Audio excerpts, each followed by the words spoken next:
નમસ્તે. આજે આપણે બનાવવા જઈ રહ્યા છે માખણિયા બિસ્કિટ, જે હેમાબેનની સ્પેશિયલ રેસિપી છે. ચાલો તો આજે આપણે બનાવીએ સરસ મજાની ટેસ્ટી અને ક્રિસ્પી માખણિયા બિસ્કિટ. સૌથી પહેલા આપણે લઈએ બેકિંગ મિક્સના 3 કપ.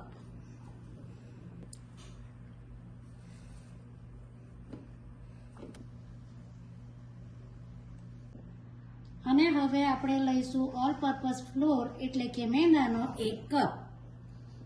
હવે તેમાં ઉમેરીશું આપણે પોણો કપ એટલે કે 3/4 કપ તેલ એટલે કે ઓઇલ.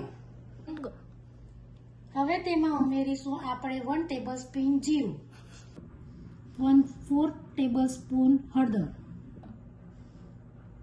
અને સ્વાદ પ્રમાણે મીઠું ઉમેરીશું. હવે તેમાં 1 કપ દૂધ ઉમેરીશું અને પછી દૂધ ઉમેરીને પછી તેનો બરાબર લોટ બાંધી લઈશું. અને સોફ્ટ ડો બનાવવા માટે જરૂર પડે તો બીજું થોડું દૂધ ઉમેરવું.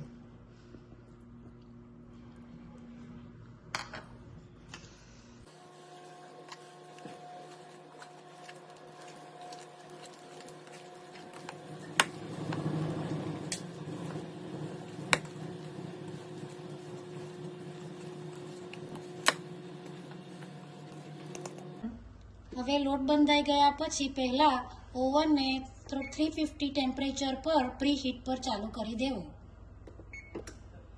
ઓવન ચાલુ કર્યા પછી આપણે પીઝા ટ્રે લઈશું અને પીઝા ટ્રેમાં લોટમાંથી નાના નાના બોલ બનાવીને બિસ્કિટ તૈયાર કરી લઈશું.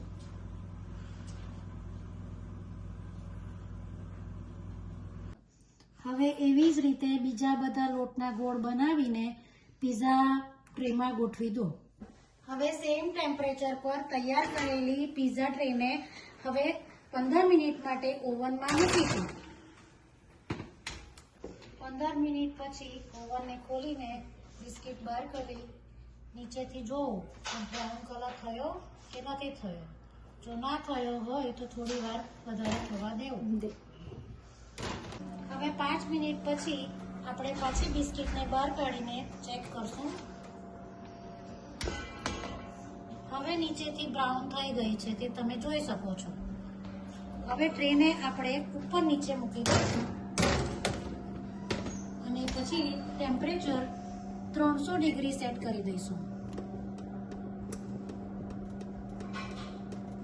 હવે 300 ટેમ્પરેચર પર આપણે 45 મિનિટ થવા દઈશું, ત્યાર પછી ચેક કરીશું.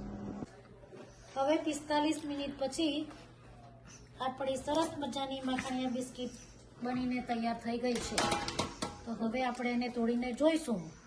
સરસ મજાની બ્રાઉન કલર ક્રિસ્પી માખણિયા બિસ્કિટ. હવે બિસ્કિટ તોડીને આપણે જોઈએ, જો અંદરથી સોફ્ટ લાગે તો આપણે પાછી 5 મિનિટ માટે એને મૂકી શકીએ છીએ.